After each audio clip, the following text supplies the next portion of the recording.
continuación tendremos el gusto de escuchar da apertura a las actividades por eje temático del 20º Simposio de Educación y 33ª Semana de Psicología. Me complace presentar al Dr. Ismael Peña López, quien impartirá la conferencia Educación y Desarrollo en el Mundo de Redes, que pertenece al eje temático 4, la red, construcción de entornos virtuales. El Dr. Ismael Peña López es profesor de los estudios de Derecho y Ciencia Política de la Universidad Oberta de Cataluña e investigador en el Internet Interdisciplinary Institute y el eLearn Center de la misma. Sus principales intereses de investigación son el impacto de las TIC en la ICT for Development de la sociedad y readiness, brecha digital, especialmente en el desarrollo y inclusión y las instituciones educativas, el e-learning, competencia digital y políticas y participation y democracia. Y el doctor Ismael le damos la bienvenida nuevamente al ITESO. Les recordamos que una vez concluida la conferencia habrá una sesión de preguntas y respuestas. En sus asientos se encuentra una papeleta para retroalimentar la actividad. Agradecemos que al final de hacer la conferencia nos apoyen en contestar el formato y dejarlo en su asiento antes de salir del auditorio. Procedemos entonces a la conferencia dejándole el micrófono al doctor Ismael.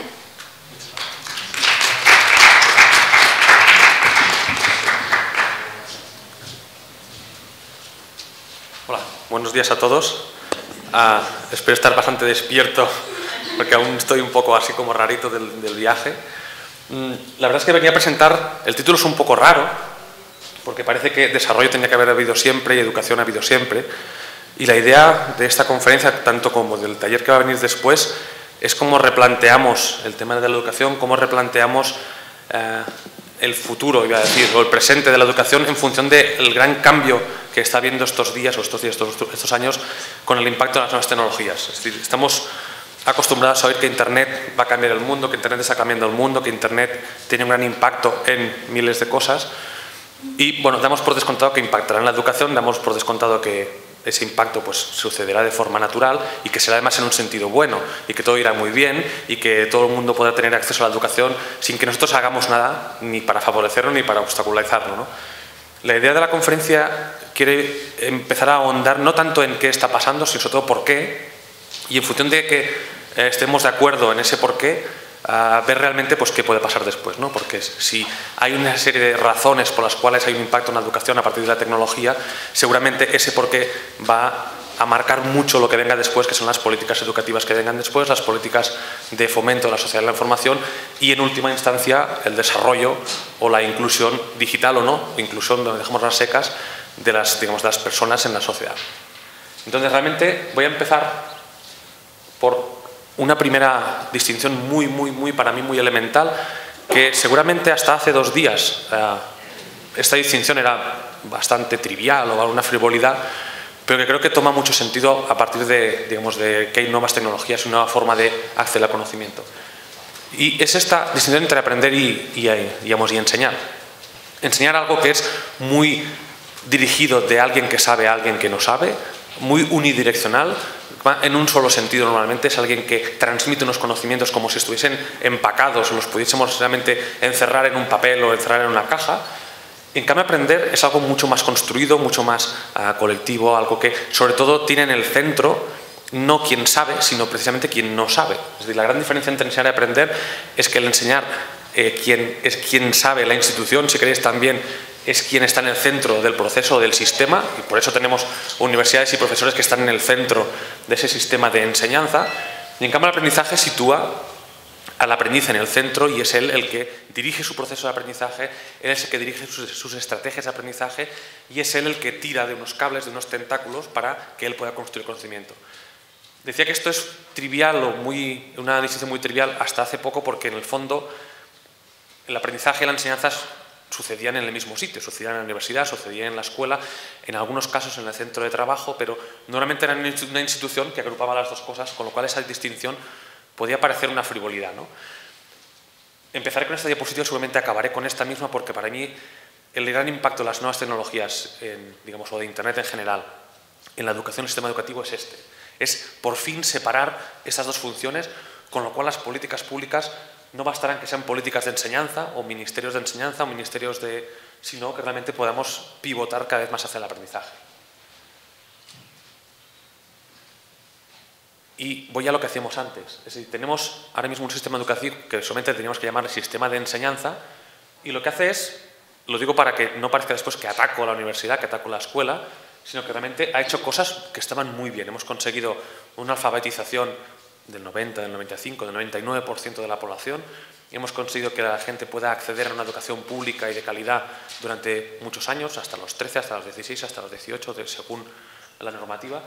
Y en cualquier caso lo que ha hecho ha sido, durante estos miles de años que digamos que tenemos educación, o si quieren ustedes desde la Revolución Industrial, los últimos 300 años, o si quieren ustedes desde que tenemos estado del bienestar a mediados del siglo XX, ser muy eficaz y muy eficiente en transmitir conocimientos.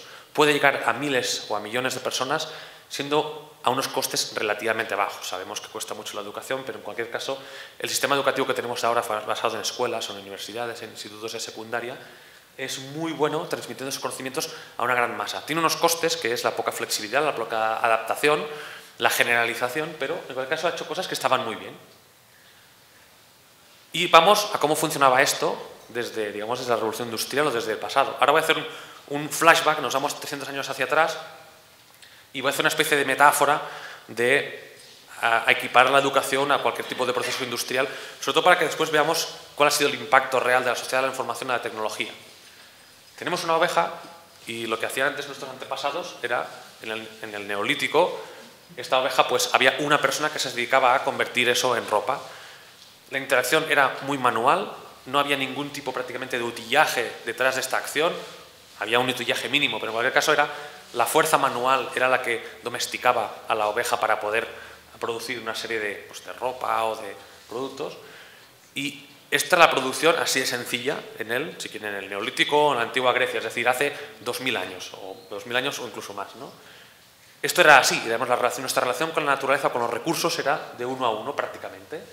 La educación era exactamente igual. La educación en la antigua Grecia era una persona, máximo 3, 4, 5 aprendices con un gran sabio, pero había que realmente estar en contacto físico. Esta es una cuestión muy importante para mí, en contacto físico con el sabio para poder acceder al conocimiento. Si no, no había otra forma de aprender. O se estaba en contacto físico con Aristóteles o no se aprendía. Entonces había que estar realmente, y además en una relación de uno a uno o de muy pocos a uno, lo cual hacía muy costosa la educación. O el que estaba con Aristóteles podía pagarle a Aristóteles, el que no estaba sencillamente no aprendía a leer, no aprendía a escribir, no aprendía nada, entre comillas. ¿Qué pasa cuando a mediados del siglo XVII y sobre todo a partir del XVIII tenemos la Revolución Industrial? Conseguimos domesticar la naturaleza, conseguimos sustituir trabajo o esfuerzo físico de nuestros músculos por máquinas, y sobre todo conseguimos una gran cosa, que es multiplicar la eficiencia, digamos, de esos recursos que teníamos. Conseguimos que la misma oveja produzca mucho más, conseguimos esquilarla con menos tiempo, conseguimos teñir con menos tiempo, patronar con menos tiempo. Bueno, conseguimos realmente, pongo la oveja, que a lo mejor es el caso más simple, pero podemos pensar en otro tipo de producción, y conseguimos realmente ser mucho más eficaces y mucho más eficientes, hacer muchísimas más cosas con muchos menos recursos. Sobre todo porque interponemos esa capa tecnológica, ya voy introduciendo un tema de tecnología, entre nosotros y la naturaleza. Para ello, no obstante, necesitamos necesariamente encerrar a las personas, en este caso dentro de una fábrica, para que se encuentren dentro de ahí esa tecnología con las personas, con los recursos naturales, en este caso las ovejas, para que dentro de esa fábrica consigamos dos cosas. Una, gestionar lo mejor posible la escasez, es decir, lo que antes era escaso, que eran las ovejas que estaban dispersas por todo el campo, las encerramos en granjas, las encerramos en una fábrica que se va a convertir después en una granja, y gestionamos los costes de transacción. Quiere decir que estas personas de aquí deben coordinarse, el que tiñe, el que corta, el que patronea, el que lo pone en una caja, el que lo plega, el que lo distribuye, y solo encerrando a estas personas bajo un mismo techo, al cual le vamos a llamar fábrica, conseguimos realmente ser muy eficaces y muy eficientes.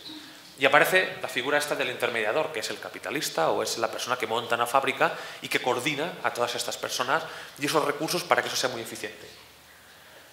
Con la escuela nos pasa lo mismo, tenemos unos recursos escasos, en este caso es el libro que está en papel. Si yo tengo un libro en papel, Alejandro no tiene el libro en papel, y si él lo tiene tampoco lo tengo yo. Es una distinción muy importante. Solo el acceso al papel o a los cerebros de las personas, ese acceso físico nos da acceso al conocimiento. ¿Qué hacemos? Juntamos los libros en un mismo sitio. Es más eficiente, más eficaz juntarlos alrededor de unas personas. Eso le vamos a llamar biblioteca, y al conjunto de biblioteca más personas le llamaremos universidad o le llamaremos escuela. Es más eficiente, más eficaz eso, que no que todos los estudiantes de México vayan itinerando por donde están los miles de libros por todo el país, o que esas personas que son los sabios itineren por todos los sitios. Es mucho más fácil que cojamos a los estudiantes y los juntemos todos juntos bajo un mismo techo, esa industria o esa fábrica o esa factoría del conocimiento, que en este caso le llamamos universidad o le llamamos escuela. Es exactamente el mismo proceso que veíamos con la oveja, pero con la educación. Y de nuevo hacemos que algo escaso, que son los sabios, entre comillas, y los libros, los juntamos para que podamos ser mucho más eficaces y mucho más eficientes al proveer conocimiento a todo el mundo, a proveer formación, a proveer orientación, etc. A favor, bueno, cosas que hemos conseguido. Valoración con nivel de estudios, estos son datos para España, pero sirven para todo el mundo prácticamente, o mundo, digamos, más industrializado. Conseguimos que mucha más gente estudie, es decir, lo digo porque como después solemos criticar la universidad porque es anquilosada y es un dinosaurio, vamos a ver que tiene cosas muy buenas la universidad o el sistema educativo tal como lo conocemos hasta ahora. Por una parte, muchísima más población estudiando. Estudiando además mucho más tiempo, son los años de escolarización, es decir, no hay más gente estudiando, sino que además estudian o aprenden durante muchísimo más tiempo. Con lo cual obtienen unos resultados, en este caso tasa de alfabetización que casi está en el 100%, con algunas excepciones, y esto es un gran logro de la escuela, del sistema educativo actual. Y insisto, cada vez que pensemos en lo mala que es la escuela, lo mala que es la universidad, que nos estandariza, nos hace robots, nos hace pasto de las empresas y personas acríticas, pensemos también en estos datos y lo importante de haber conseguido esto con unos costes por cápita realmente muy bajos, de haber estandarizado, de haber conseguido fábricas de conocimiento. Relación de la esperanza de vida con la escolarización, es decir, cuanto más se escolariza uno, más tiempo vive y vive mejor. Lo digo porque a veces decimos, bueno, aprender no sirve para nada, bueno, sirve para vivir más tiempo y además vivir también con más calidad de vida. Relación de la renta con la escolarización, que viene a ser lo de vivir mejor todavía, ¿no? Estudiar más, en general, nos da más oportunidades a lo largo de la vida. Y eso lo hemos conseguido todas estas cosas gracias a la escolarización tal como la tenemos hasta ahora.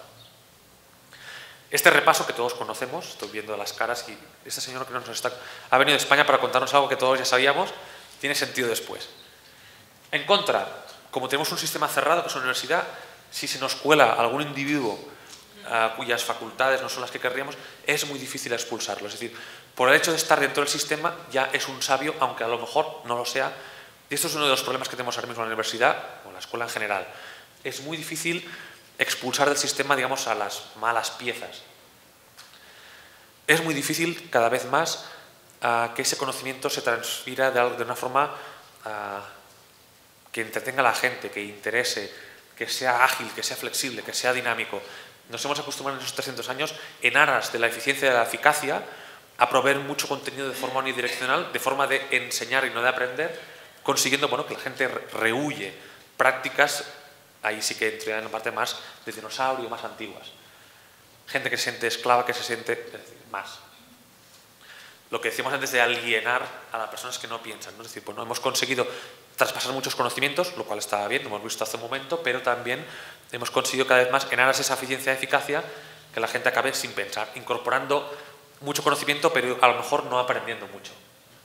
Y por último, quien está dentro del sistema aprende, quien está fuera del sistema no aprende. Si vas a la escuela aprendes, si no vas a la escuela te quedas descolgado del sistema educativo, que además socializa, que además te integra dentro del mercado de trabajo, etc. Es lo que queda dentro de tu cabeza muy bien, pero si uno no consigue penetrar en la universidad o penetrar en el sistema, se queda excluido. Muy bien, hasta aquí lo que ya todos sabíamos. A mediados del siglo XX, y si quieren a partir de 2002-2003, donde tenemos ya una Internet mucho más participativa, conseguimos digitalizar tanto el conocimiento como las comunicaciones. Lo que antes pasaba en papel y lo que antes estaba encerrado en los cerebros de la gente, conseguimos reducirlo a ceros y unos. Para que lo hagamos más fácil, conseguimos reducirlo a correos electrónicos, a PDFs, a PowerPoints, a fijar todo el conocimiento que estaba físicamente encerrado en cabezas y en libros, a que esté encerrado, entre comillas, en ningún sitio. Lo cual quiere decir que la gente puede colaborar entre ellos, pero incorporar mucha más gente en el proceso. no resta el hecho de que mucha más gente se incorpore a la transmisión de conocimiento. A diferencia de la escuela, donde si aquí fuésemos 5.000 personas sería mucho más difícil que estuviésemos juntos, entonces tiene unos costes. En un sistema digital, comunicarse y distribuir el conocimiento no tiene exactamente ningún coste marginal.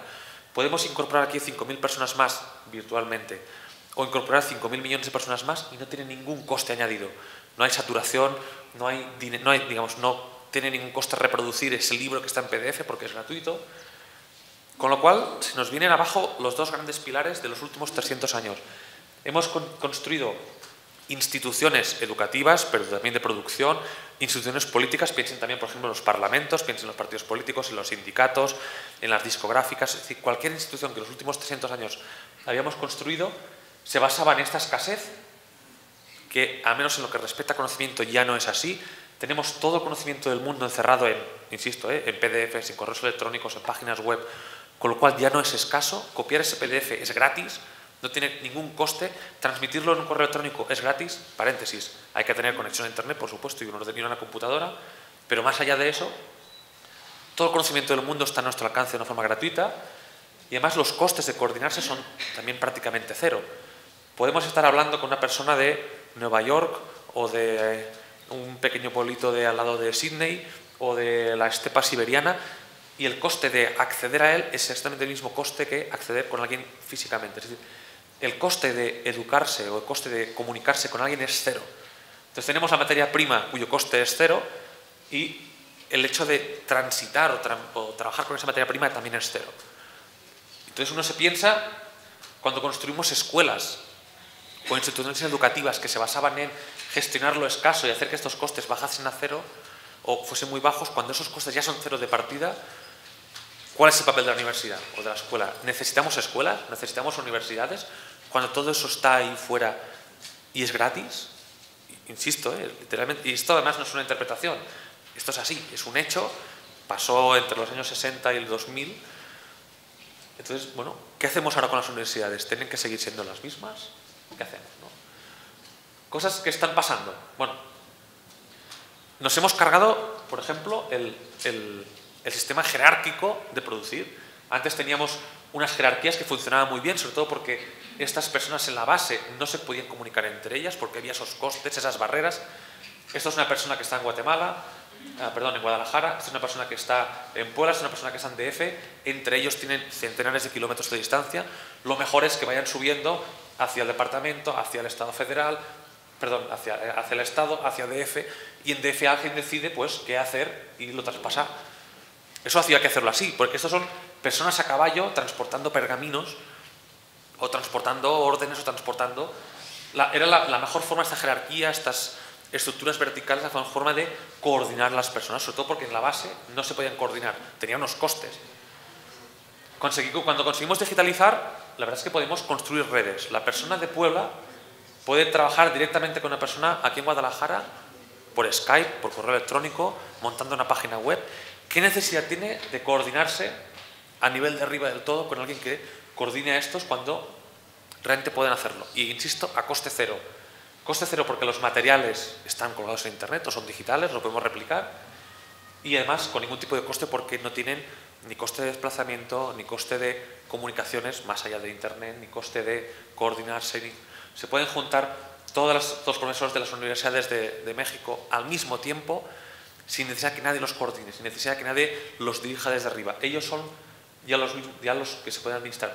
O piensen en estudiantes que pueden coordinarse con un profesor que está, estudiantes de distintos estados con un profesor que está incluso en el extranjero y pueden recibir clases de él por internet, sin ningún tipo de coste de acceder a ello. Antes era imposible que una persona de México pudiese estar con un profesor que estuviese en Madrid, en España. Imposible no, tenía que pagar centenares de miles de pesos para poder ir a Madrid. Ahora puede recibir clases en Madrid. ¿Tiene sentido que tengamos facultades presenciales Cosas además que están pasando. Es decir, nos hemos cargado todas las barreras que teníamos. De espacio. Ya no hace falta ir a Madrid. Puedo consultar a ese profesor que está en Madrid desde aquí. De barreras de tiempo. Es que antes las clases empezaban a las 7. Me han dicho que aquí empiezan a las 7. Me parece bastante aventurado. Entonces, uno tenía que estar aquí a las 7 y a lo mejor estar hasta las 8, pero es que yo tengo un trabajo. Yo también empiezo mi trabajo hasta las 7. ¿Por qué no hacen clases a las 4 de la tarde el sábado? Bueno, porque el profesor no está. Bueno, pues ahora puedo, de forma asíncrona, trabajar con ese profesor, trabajar en línea, y no tengo por qué coincidir en el tiempo con ese sabio, que antes tenía que coincidir físicamente con él, en el tiempo y en el espacio. No tengo escasez de libros de texto, está todo en Internet. Todo lo que necesito saber para aprender está todo en Internet. E insisto, gratis, no tiene ningún coste.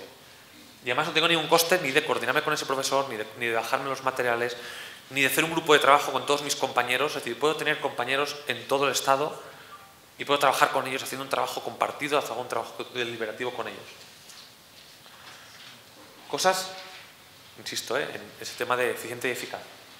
Entonces, cosas que uno le viene a la cabeza, ¿no? ¿Necesitamos este sistema de enseñar, de transmitir?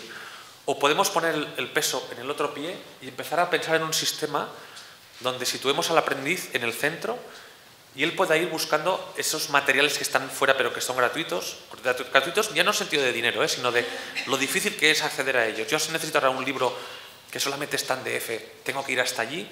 Si ese libro está digitalizado, ya no necesito ir hasta allí, aunque fuese gratuito, ¿no? Entonces, podemos realmente darle la vuelta al sistema y que no tengamos que enseñar a la gente, sino que la gente pueda aprender, pueda saltarse las barreras.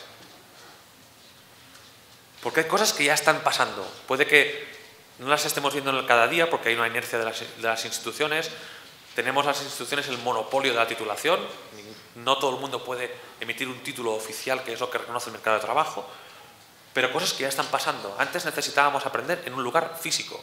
Teníamos que estar todos en clase, a la misma hora y el mismo día, al mismo tiempo, en la misma clase. Ahora cada uno puede aprender donde quiera. Esa charla va a estar grabada y dentro de 2 semanas quien no haya estado aquí podrá descargársela de YouTube y poder ver lo que el señor Ismael Peña estuvo explicando un día a una hora en la cual yo estaba trabajando y no podía estar físicamente aquí. Eso ya está pasando, es decir, ya podemos acceder a eso sin coincidir en el espacio. Lo mismo con el tiempo. Insisto, el mismo ejemplo que ponía antes. Ahora, para escuchar la charla de Ismael Peña no solamente había que estar aquí, sino que había que estar hoy a las 12:30. Si uno viene dentro de 3 horas ya no me va a encontrar aquí. Hemos conseguido con Internet saltarnos esta barrera también. Uno puede estar no solamente en otro lugar, sino también en otro momento del tiempo.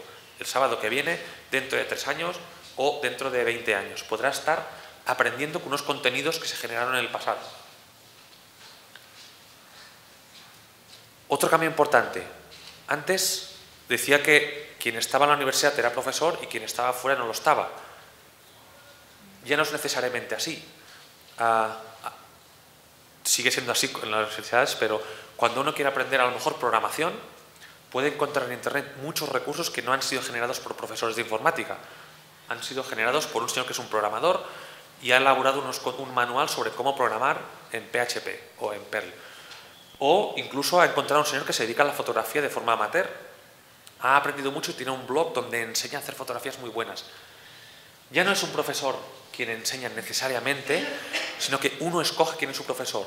Uno puede escoger ir a una facultad de imagen y sonido y aprender de un profesor, pero, muy importante, si yo elijo aprender de Carlos, que es un fotógrafo muy reputado y que vive en Zimbabue, puedo hacerlo. Vive en Zimbabue, no voy a coincidir nunca con él en el espacio y en el tiempo, pero además ni siquiera es profesor, él es un fotógrafo, pero me enseña muy bien y yo escojo, no alguien escoge por mí, sino que yo puedo escoger de quién aprendo. Esto es un cambio radical que en los últimos 300 años no había ocurrido, o había ocurrido de forma muy informal o muy puntual, pero ahora puede ser masificado esto, yo puedo escoger realmente de quién puedo aprender. Y además, el qué. Resulta que yo voy a la facultad y hoy me van a enseñar fotografía, y dentro de fotografía me van a enseñar cómo funciona la profundidad de campo. Pero yo esto ya lo sé, yo quiero aprender de encuadre. Yo puedo cambiar el temario, eso también es algo muy distinto. La estandarización que teníamos hasta ahora significaba que el sílabus, el temario estaba fijado y yo aprendía lo que me enseñaban aquí y si no me gustaba pues me iba, pero aquí iban a enseñar esto. Y si me iba, como me quedaba fuera del sistema educativo no aprendía nada. Ahora puedo irme y como tengo acceso a todo, sin barreras de tiempo, de espacio ni de personas, además puedo aprender lo que yo quiera. Esto que puede parecer algo muy caprichoso, miremoslo en función de las necesidades. Yo estoy en un lugar de trabajo donde ahora necesito aprender contabilidad. No puedo ir a la universidad, no puedo aprender eso, pero puedo necesito aprender contabilidad y puedo buscar un curso de contabilidad en Internet o contenido sobre contabilidad en Internet aquí, ahora y en este momento, sin esperar que cuando me matricule igual dan contabilidad dentro de 3 meses. Entonces, en función de las necesidades del aprendiz, podemos empezar a darle la vuelta a estos temas y eso es distinto de lo que estamos acostumbrados a hacer ahora. Ahora tú aprendías lo que estaba programado y si hoy tocaba esto, y si tú querías aprender algo, otra cosa, había que esperar 3 meses o 2 meses o 1 año. Ahora, lo que yo necesito ahora lo puedo aprender ahora. También es algo muy radical. Igual estamos más acostumbrados ya cada vez a navegar por Internet y aprenderlo, pero pongamos en un momento en hace 25 años y lo de fácil y lo difícil que era esto. Sobre todo si a lo mejor en la biblioteca los libros sobre lo que yo necesitaba aprender no existían y las personas a mi alrededor no sabían de ese tema que yo necesitaba aprender. Más, antes cambiar los contenidos era muy caro, sobre todo porque estaban en papel. Entonces, cambiar un contenido tenía que ser algo súper justificado porque esto tenía un coste muy alto. Ahora es al revés, cuando tenemos todos los contenidos del mundo en Internet, no cambiar algo significa una obsolescencia total, significa que nos hemos quedado muy fuera de tiempo, por cuestión de horas o cuestión de días. Entonces, realmente ahora lo que se prima no es tanto, y eso lo vemos en los periódicos cada vez más, ¿no? No se prima tanto grandes informaciones que van a durar para siempre, sino gran actualización, saber hoy, ahora, lo que está al corriente. Y en términos, hagamos la reflexión en términos de necesidades de aprendizaje, eso es fundamental. Yo necesito saber hoy, ahora, lo que es relevante ahora y lo que está de máxima actualización. No lo que alguien dijo hace 3 años sobre una cosa que ya está más que anticuada, sino ahora. Plan contable. ¿Cuál es el plan contable en México hoy? Si cambió hace 3 meses y el libro no está editado todavía, me voy a ir a Internet a buscarlo y esto es muy relevante también. ¿Colaborar o no colaborar? Antes solíamos competir, sobre todo porque teníamos unos costes. Teníamos el coste de colaborar con los demás por diferencias de espacio, de tiempo, de reelaborar materiales. Lo que decíamos desde la fábrica, ¿no? Esos costes de eficiencia y de eficacia. Bueno, pues había unos costes, lo que hace que colaborar fuese muy caro. No porque seamos malos y mezquinos, sino porque realmente colaborar con alguien de Puebla quería decir que tenía que coger un avión y irme hasta allí. O estarme 2 horas al teléfono con la factura del teléfono cada vez corriendo más. Ahora es al revés. Comunicarnos es lo que es gratuito o lo que tiene un coste cero o muy bajo y no estar al día, reinventar las cosas que ya están inventadas, que están en Internet o que están a un clic de distancia o están a un Skype de distancia o están a un correo electrónico de distancia, es lo que sale realmente caro. Lo que sale realmente caro ahora es competir con los demás intentando reinventar algo que alguien ya ha inventado en cualquier otra parte del mundo que está a un clic de distancia. Es decir, ahora 10.000 kilómetros de distancia están a un clic, cuando antes eran realmente una distancia insalvable. Y por último, antes solíamos pensar que contenido y contenido eran la misma forma. Decíamos un libro, y un libro era tanto, uno podría decir que un libro era Hamlet y otro podría decir que un libro era objeto físico, y uno no sabía de qué estaban hablando, ¿no? He leído un libro, ¿y a qué se refería? ¿A una obra? Ahora es al revés. Hemos conseguido separar contenido y contenedor. Sabemos que libro de papel es aquello y libro escrito es otra cosa.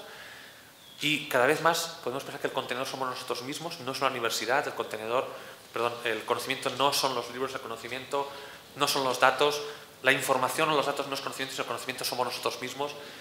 Y somos nosotros, cada uno de nosotros, en la función que seamos capaces de aplicar, de poner en funcionamiento eso que es gratis, lo que da valor añadido. Es decir, antes solíamos confundir también datos, información y conocimiento. Lo que hemos conseguido virtualizar es datos e información y es ese contenedor lo que hay que trabajar, esa capacidad de aprender, de aplicar lo aprendido y de ponerlo en función de conocimiento. Me gustaría hacer ahora mismo una reflexión sobre aspectos relevantes sobre esto. Por cierto, hago un paréntesis.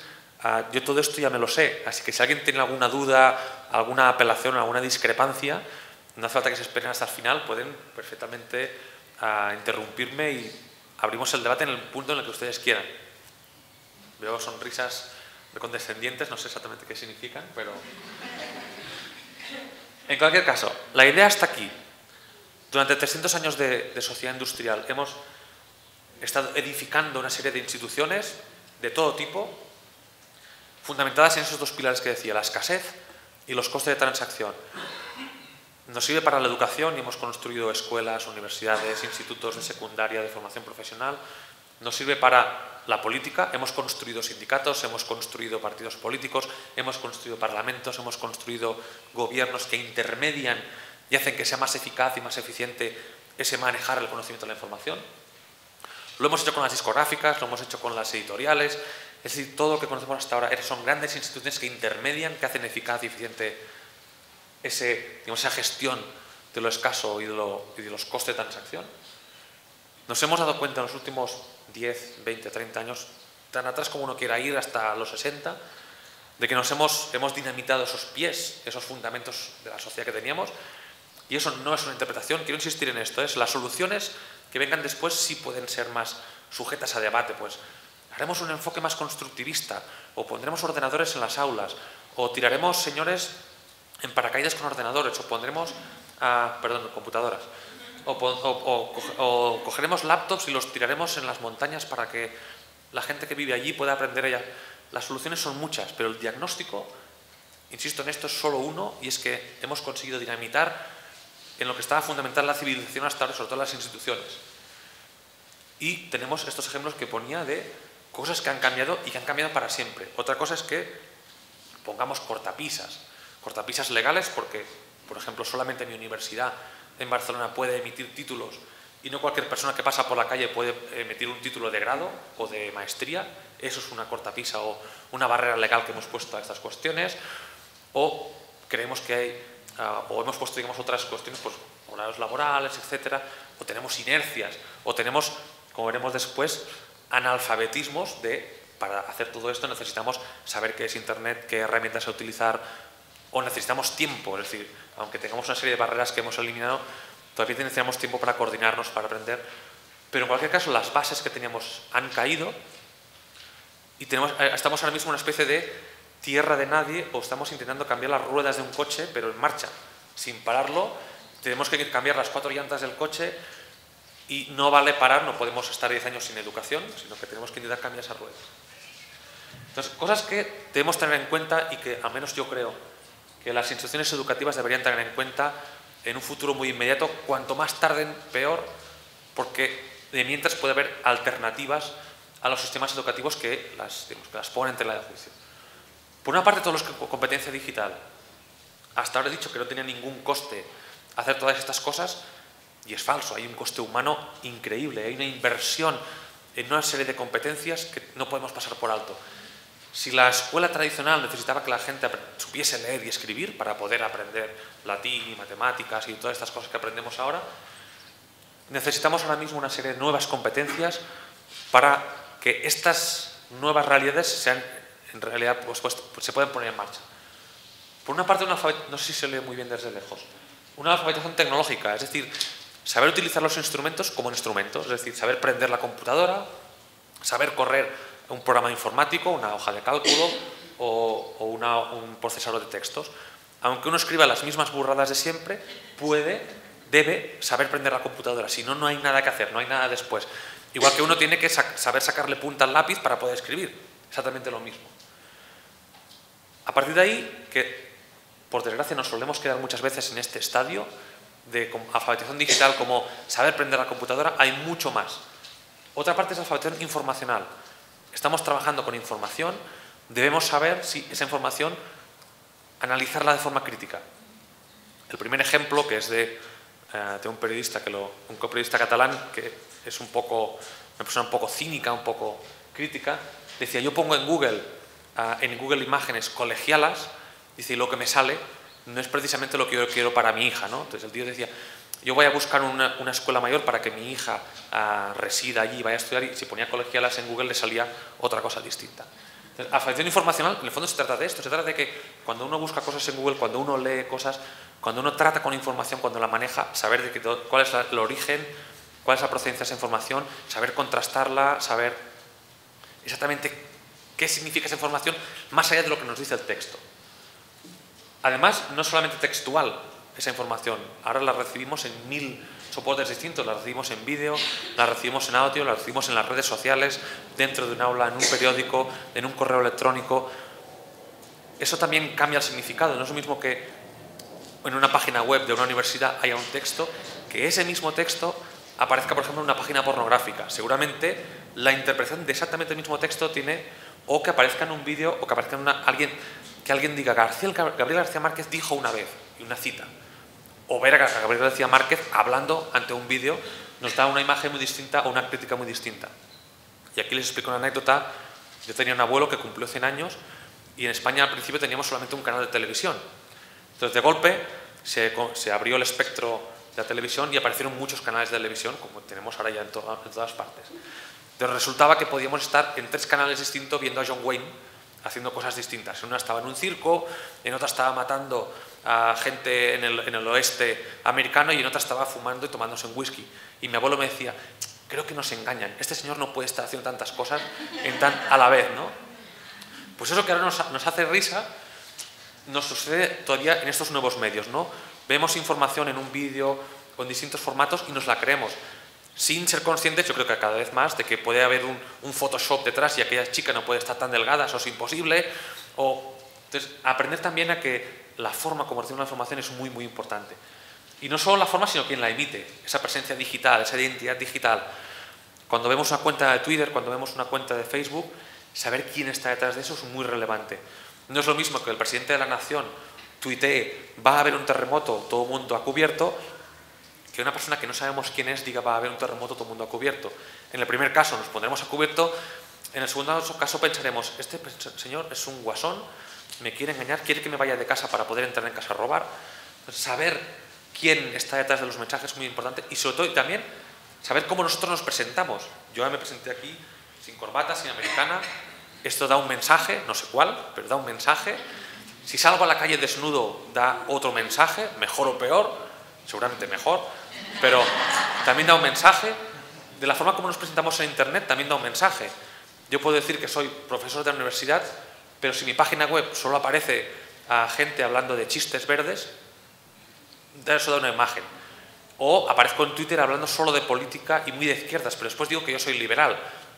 Entonces, bueno, la forma como nos presentamos en Internet es muy, muy relevante también para el aprendizaje, para tejer esas confianzas, para esas complicidades, para saber quién es. Ya está, buscando. Bueno, mientras busca. Para tejer complicidades, para saber realmente quién hay reputación, para saber identificar a las personas que tenemos detrás. Y por último, e-awareness, nunca he sabido cómo traducir esto a castellano, probablemente con, digamos, conciencia digital o algo así.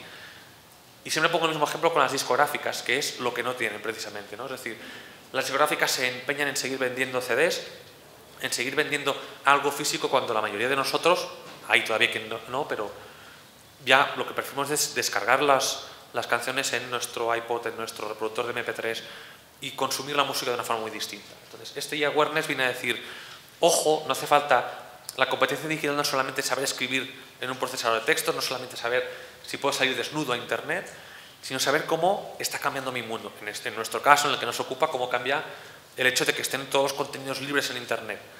¿Eso cambia en algo mi modelo, entre comillas, de negocio como universidad? Seguramente sí. Y debo ser consciente de ello. Y eso es una competencia que hay que desarrollar, no es inmediato. Más cosas.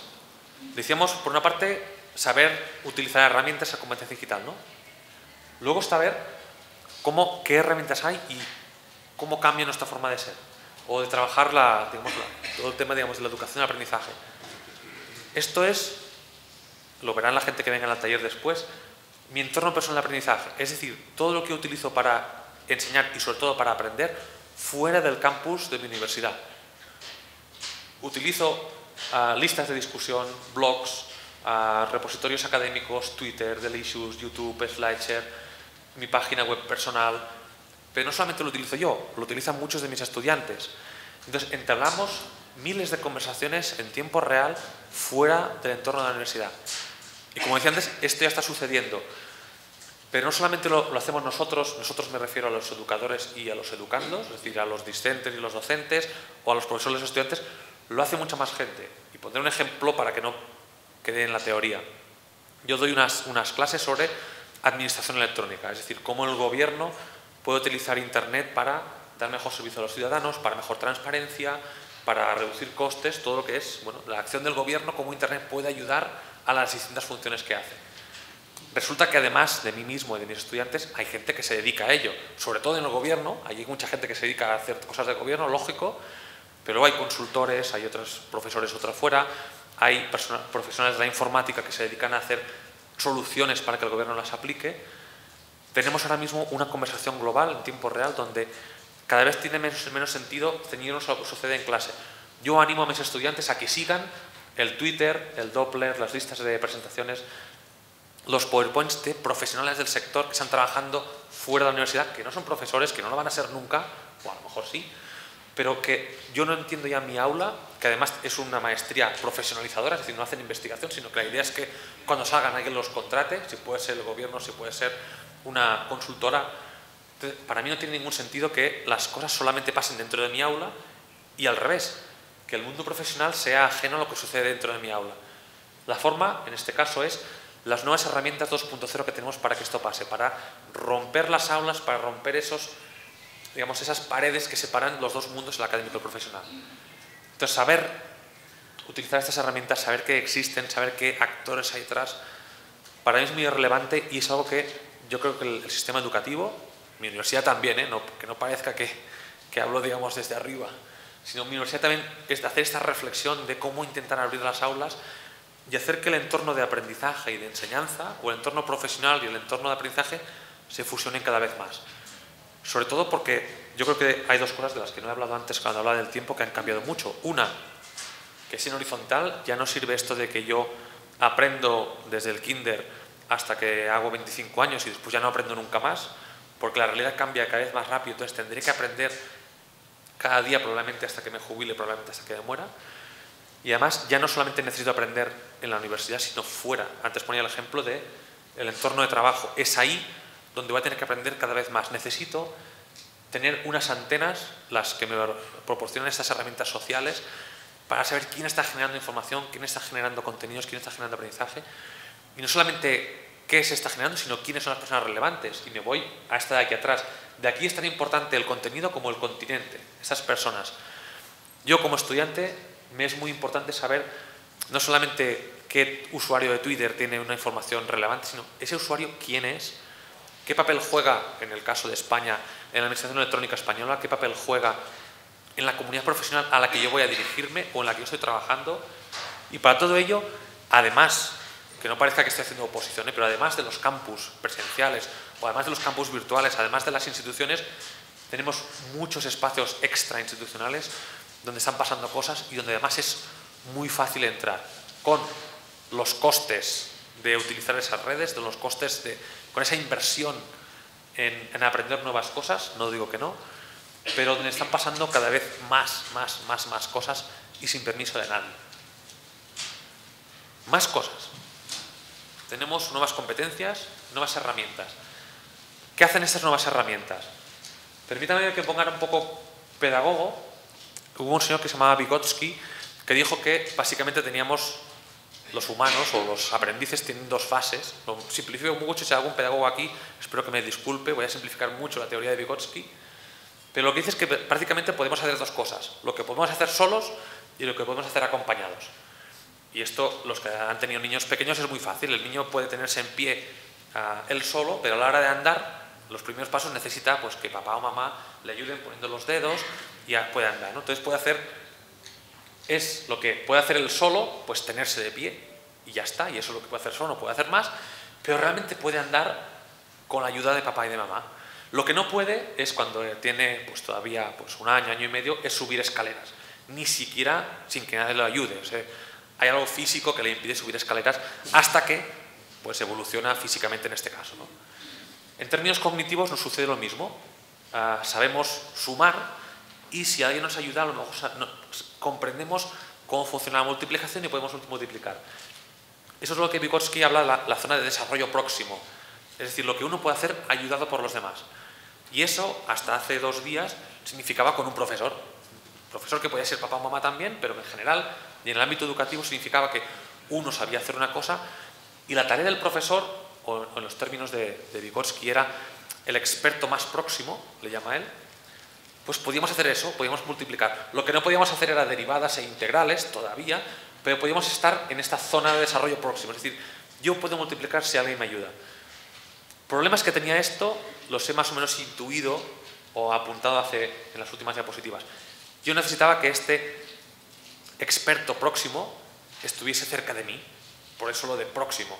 Entonces, Vygotsky no se le ocurrió lo de Internet, básicamente porque esto es de principios del siglo XX. Como no se le ocurrió lo de Internet, pues necesito un experto próximo, y eso quiere decir físicamente próximo, que me ayude en esa transición. Cuando tengo todos estos contenidos, con esos twitters, con esos blogs, con esos expertos en todo el mundo, el concepto de próximo se difumina mucho, porque esto puede ser un Twitter de alguien muy interesante que esté en la Pampa Argentina, que esos son miles de kilómetros de aquí. El concepto de próximo se va realmente al garete. Lo cual no quiere decir que conceptualmente no esté próximo, es decir, está a un clic de distancia. Con lo cual este acompañamiento lo pueden hacer ya a gente ajena a mi proximidad, lo puede hacer gente de todo el mundo, con tecnologías que están accesibles, que son gratuitas, todas ellas, o que tienen coste mínimo. Con lo cual incluso el hecho de acompañar, el papel del profesor, y aquí en torno de aprendizaje y enseñar, se pone mucho de entredicho, y que me perdone el señor Vygotsky, ahí donde esté. Lo que funcionaba para el siglo XX, no digo que no funcione para el siglo XXI, pero vale la pena repensarlo. Toda la teoría de acompañamiento, de alambicamiento, de acompañamiento, de estar con el aprendiz, cambia radicalmente cuando, además de un profesor físicamente próximo, podemos tener una Wikipedia que está próxima, podemos tener un blog que está próximo, podemos tener un experto que está en España y lo podemos llamar por Skype a la hora que sea, si es a la tarde o a la mañana de allí mejor para no levantarlo, pero está próximo.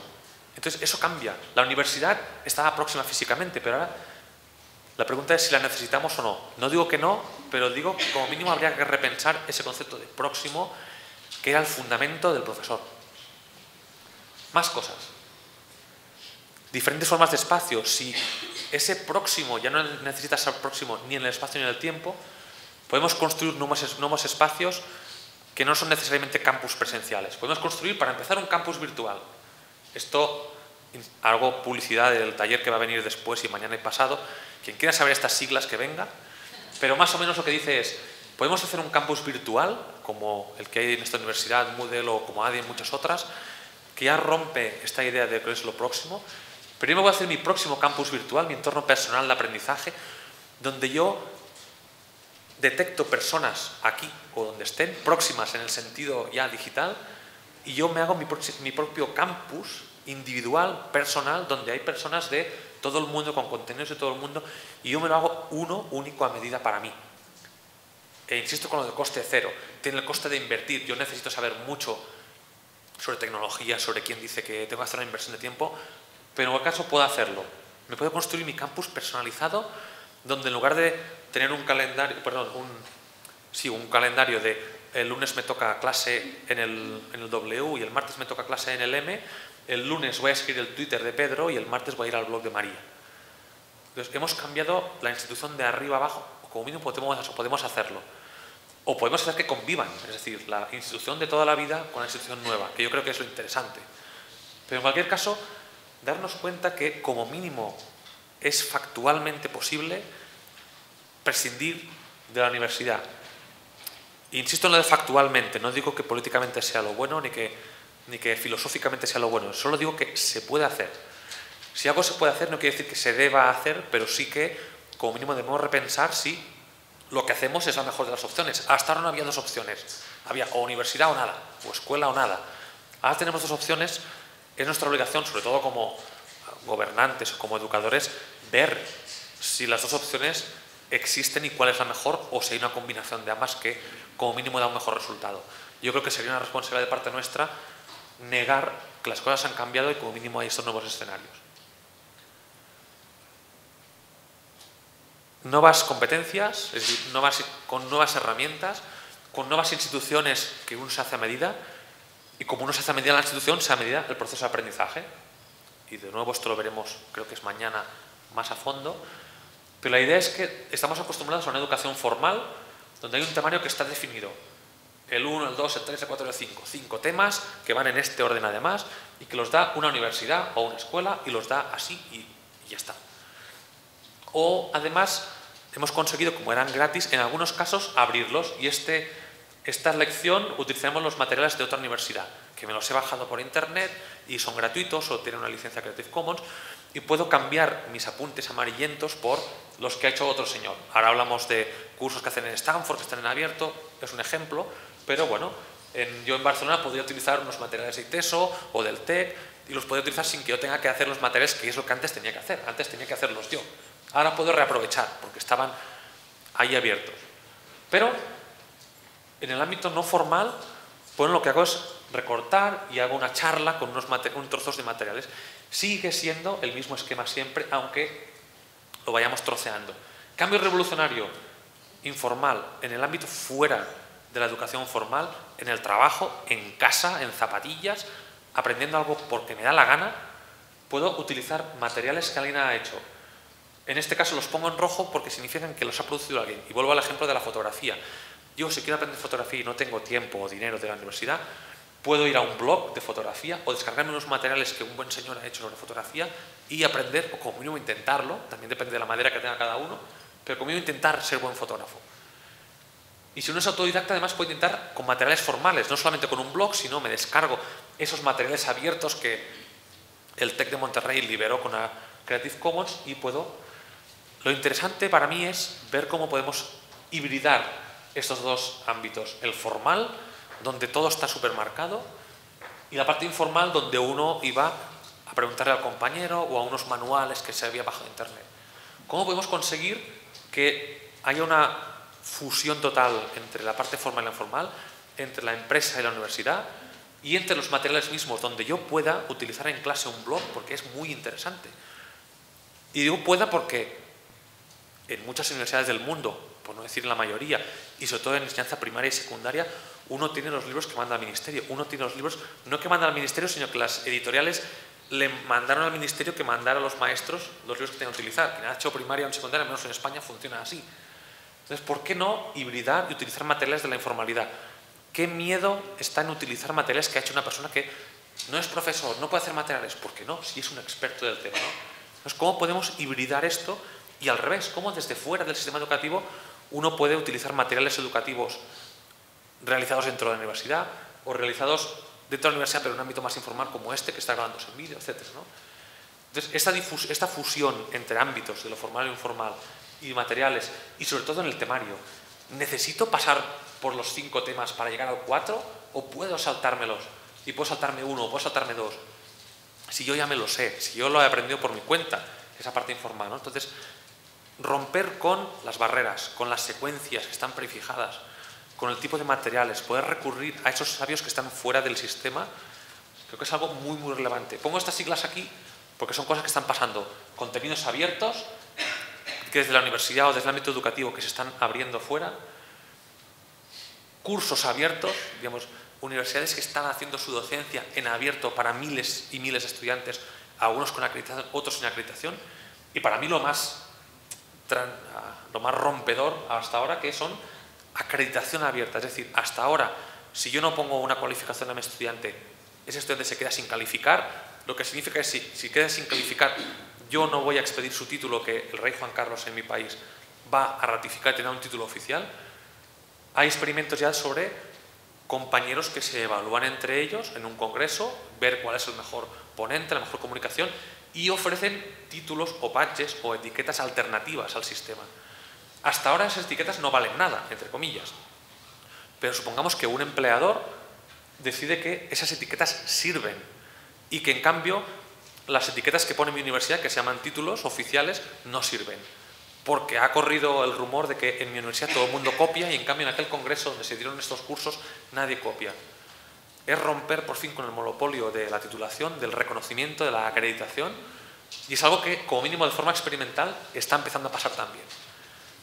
Vale la pena, yo creo, que reflexionemos. La posibilidad está, ojo, esto está con certificación digital detrás, es decir, es imposible, es difícil romper el sistema. Las badges estas, no solamente, digamos, no solamente el fondo, sino también la forma está muy bien montada, con certificación digital, con identificación digital, difíciles de alterar, difíciles de plagiar. Es decir, hay sistemas realmente técnicos detrás para que haya este reconocimiento entre pares.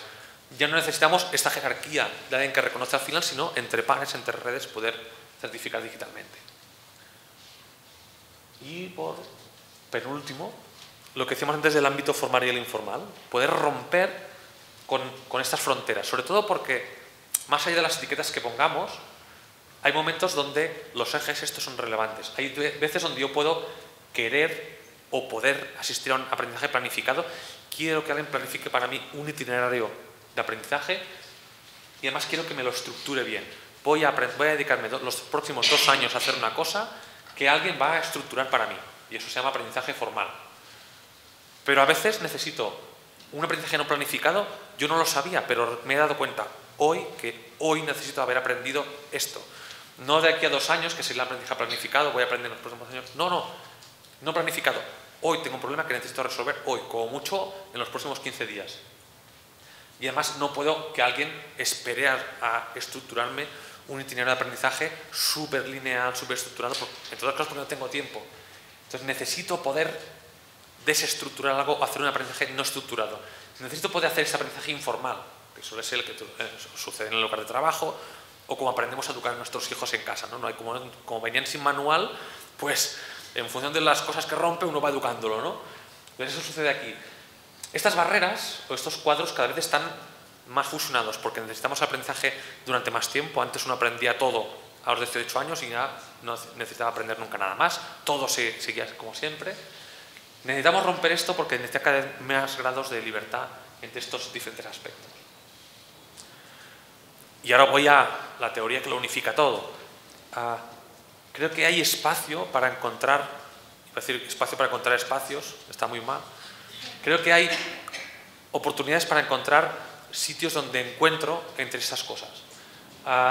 Sobre todo porque creo que vienen a complementar lo que teníamos hasta ahora. Antes teníamos una formación que, como he dicho al principio, era una industria de la formación, con cosas buenas, quiero insistir en eso, por eso he puesto las primeras diapositivas, el impacto positivo de esa educación industrial, pero que en el fondo era industrial. Gestionábamos una docencia, gestionábamos un aprendizaje, gestionábamos una enseñanza, gestionábamos unos recursos.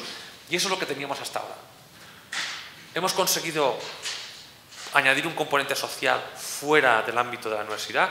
No digo que la gente, sobre todo en un campus tan estupendo como este, no se relacione unos con otros, pero en cualquier caso era dentro del campus. Entonces lo que había más allá de la carretera o fuera del campus no sucedía. Entonces este componente social, sobre todo por ejemplo con el ámbito empresarial, con el ámbito político, hemos conseguido, o podemos conseguir, mejor dicho, con la tecnología y con algunos de los ejemplos, que la universidad se socialice con el resto de la sociedad, o que el ámbito del aprendizaje se socialice con los otros ámbitos, cosa que ahora era muy, muy difícil, por lo que decíamos, por el tema de tiempo, las barreras de espacio, las barreras Esto lo conseguimos con las redes sociales, con Twitter, con los blogs, con campus abiertos, porque tiene un título que tiene 200 años. ¿Hay formas de evaluar a ese médico en el día a día? ¿Hay formas de evaluar a ese economista, de evaluar a esa persona, a ese fotógrafo? Yo creo que las hay. Y complementan a esa función que tenemos hasta ahora más de gestión. Y por último, ese componente de aprendizaje, no de enseñanza, mucho más pilotado por uno mismo. Es decir, que uno tenga las herramientas para aprender cuando lo necesita, cuando lo necesite. No cuando alguien le dice que tiene que aprender y cuándo, sino cuando uno lo necesita. Entonces, lo pongo en oposición, pero está en el mismo círculo. Alguien nos ayuda a organizar el aprendizaje, pero también tenemos estas herramientas para que yo pueda empoderarme, para que yo pueda recuperar que también requiere una cierta responsabilidad en responsabilidad de mi propio aprendizaje. Lo cual tiene mucho sentido para lo que vendré ahora, que este señor no ha hablado todavía de desarrollo, pues ahora venimos aquí, ¿no? Hago un pequeño paréntesis sobre cómo sucede el modelo de adaptación, de adopción de la tecnología, para entrar en la última parte, que es la que yo quería hablar de desarrollo, y lo importante de aprender a aprender o de pasar de enseñar a aprender.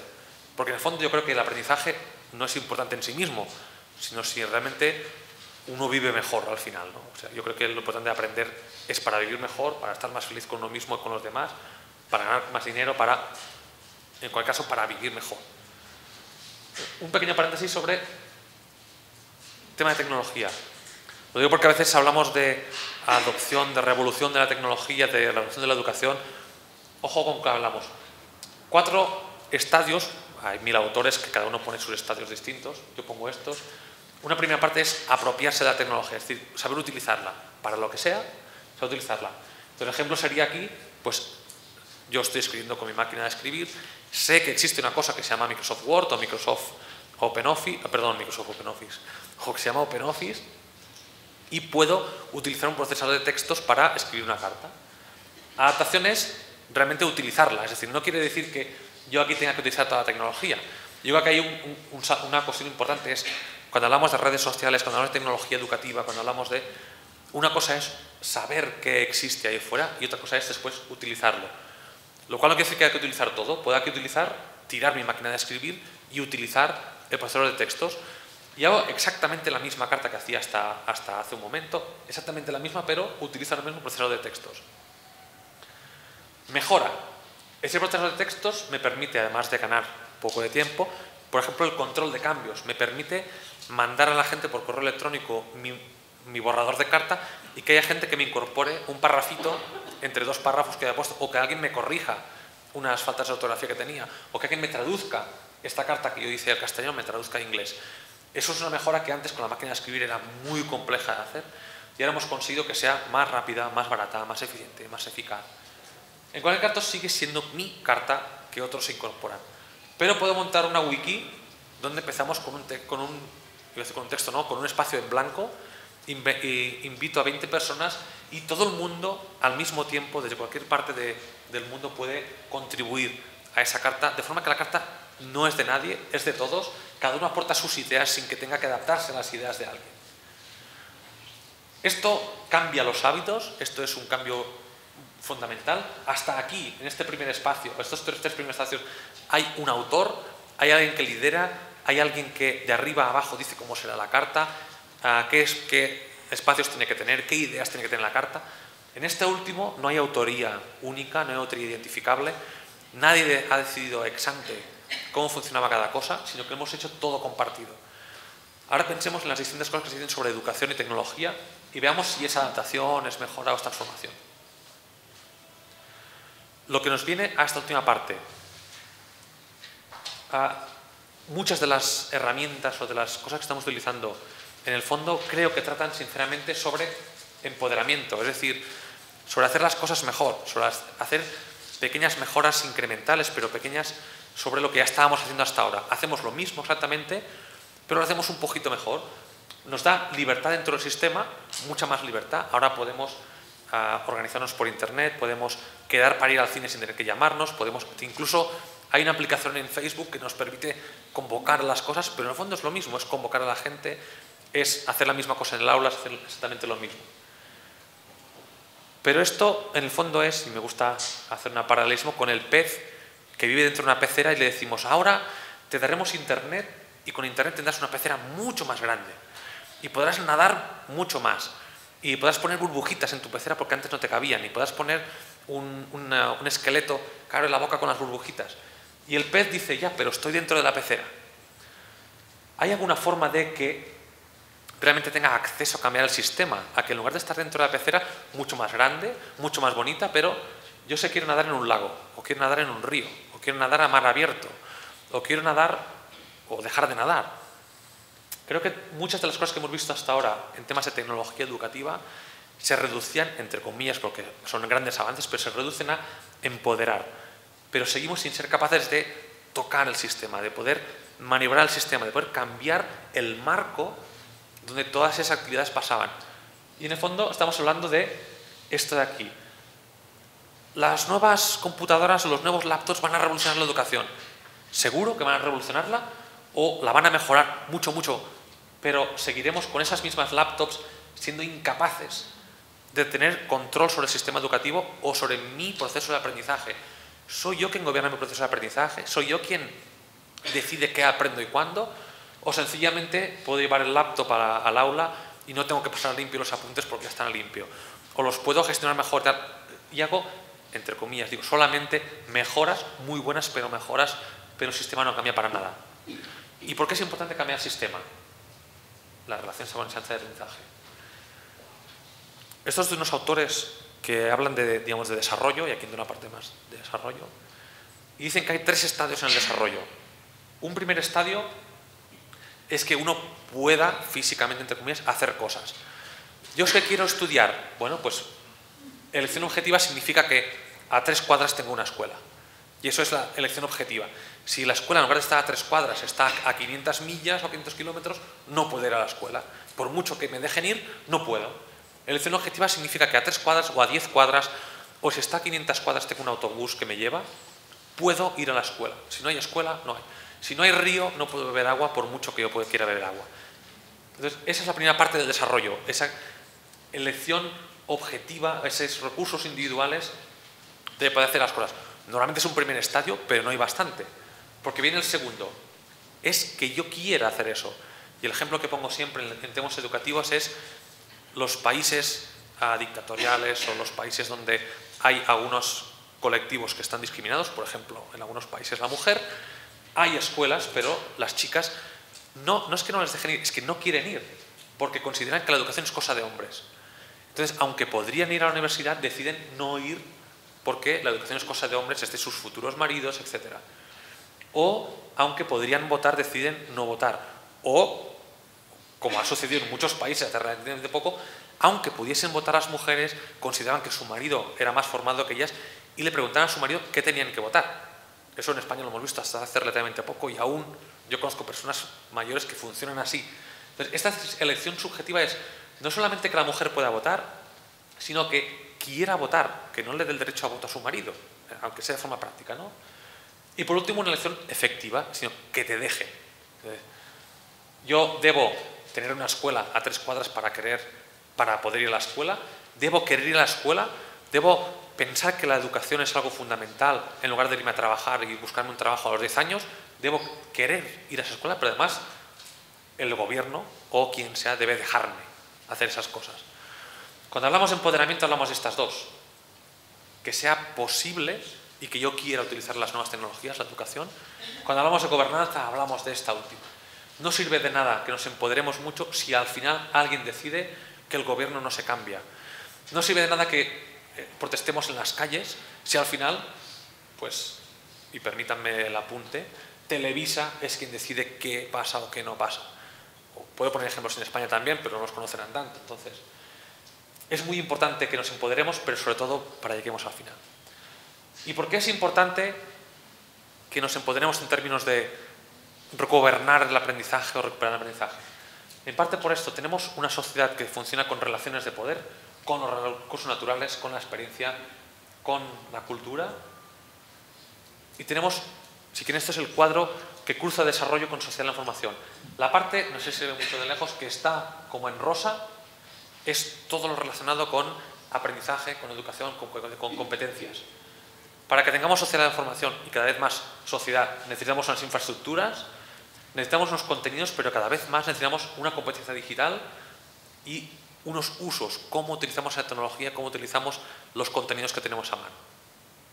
Si somos incapaces de gobernar estos ejes en rosa, relacionados con las competencias digitales, con el aprender a aprender, nos quedamos de nuevo en esa parte del empoderamiento y somos incapaces de llegar a la parte del sistema.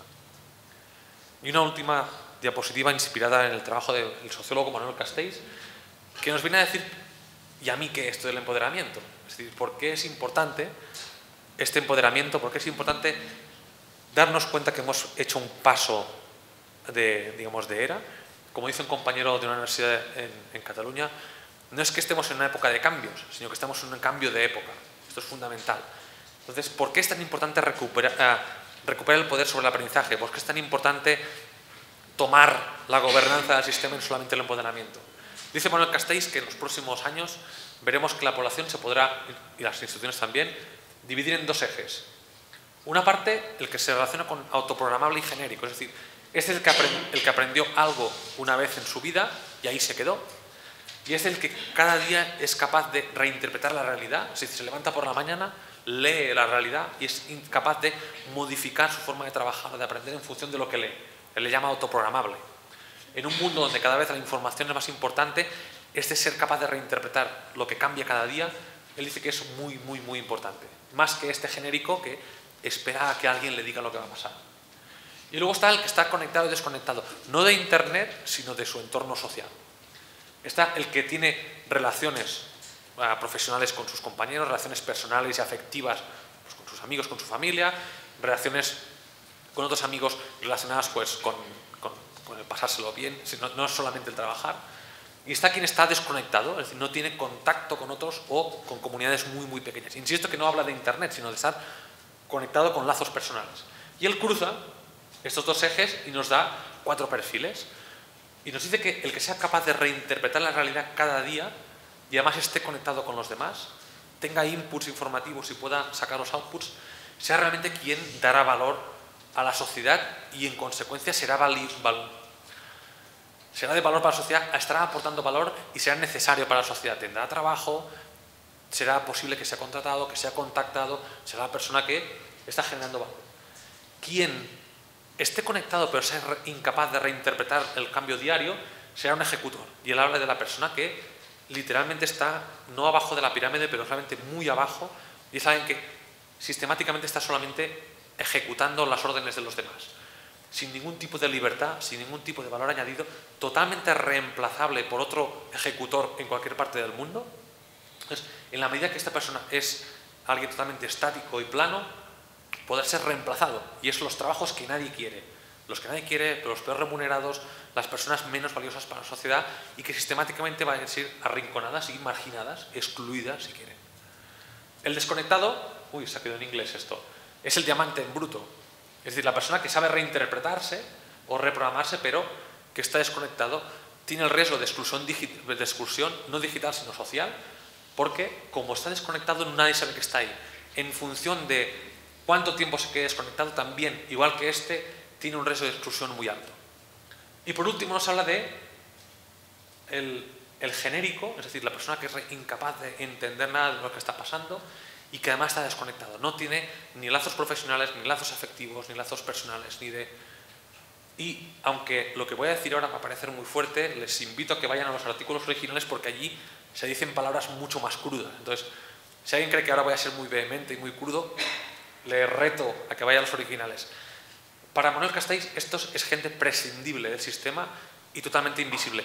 No es, insiste Castells, esta gente de aquí, que son la gente peor remunerada, peor considerada socialmente y que puede ser arrinconada, sino que estos son invisibles, son irrelevantes, son ni tan solo escoria porque el sistema los salta, es decir, es totalmente invisible y el riesgo de que caigamos aquí es muy alto. Y cuando digo caigamos no es un problema estático.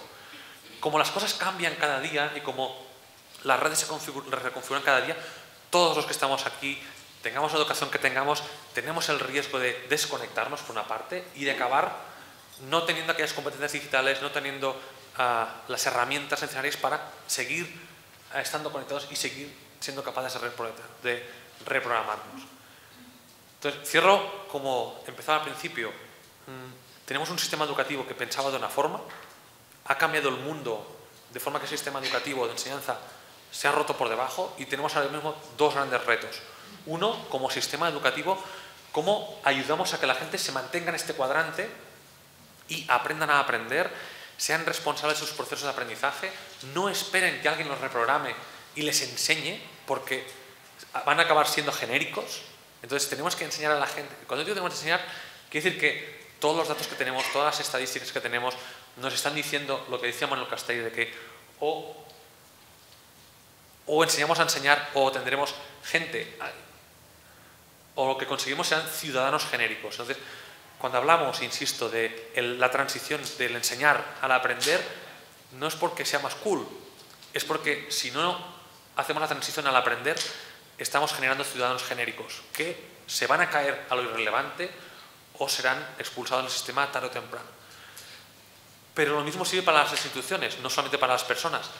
Las instituciones, las escuelas, las universidades, los partidos políticos, las empresas, que no sean capaces de repensarse y de mantenerse conectadas aportando valor, también acabarán cayendo aquí. Piensen en las discográficas, si han sido capaces de autoprogramarse y sobre todo de conectarse con el generador de contenidos, con el consumidor y viendo si están cayendo hacia aquí. O piensen en los periódicos. Si los periódicos están acabando siendo genéricos, que entienden mejor o peor lo que es lo de reinventarse, y si están conectados con la información, con las necesidades de mediación, de cuarto poder, y si están acabando siendo relevantes. Con el peligro que tiene que una institución como la educación, como la justicia, como la política, el peligro que tiene que acaben siendo irrelevantes y el peligro que se puede tener, digamos, como caos social. Entonces, cuando pongo esta diapositiva, en la cual yo soy muy vehemente y me la creo mucho, no es tanto que una pelea al cambio por el cambio, sino por el peligro que tiene de que de no, como mínimo, reflexionar sobre ello, acabemos todos, tanto como individuos como instituciones, siendo irrelevantes y, digamos, acabando comiéndonos los unos a los otros, ¿no? Pues hasta aquí lo que yo tenía enlatado. Les dejo, no sé cuánto tiempo tenemos.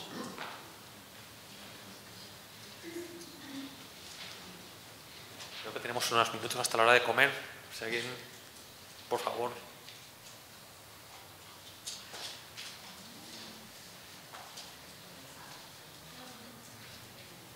Me dijeron que aquí participaban mucho. Y, por favor.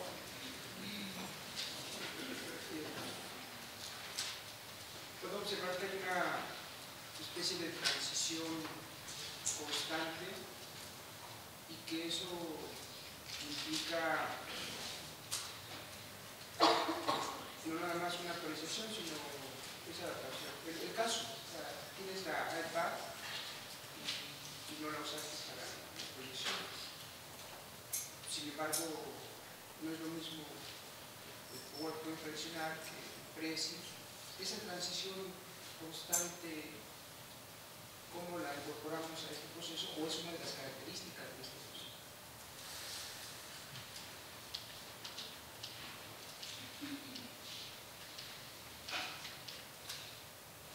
Para mí la clave es esta. Es decir,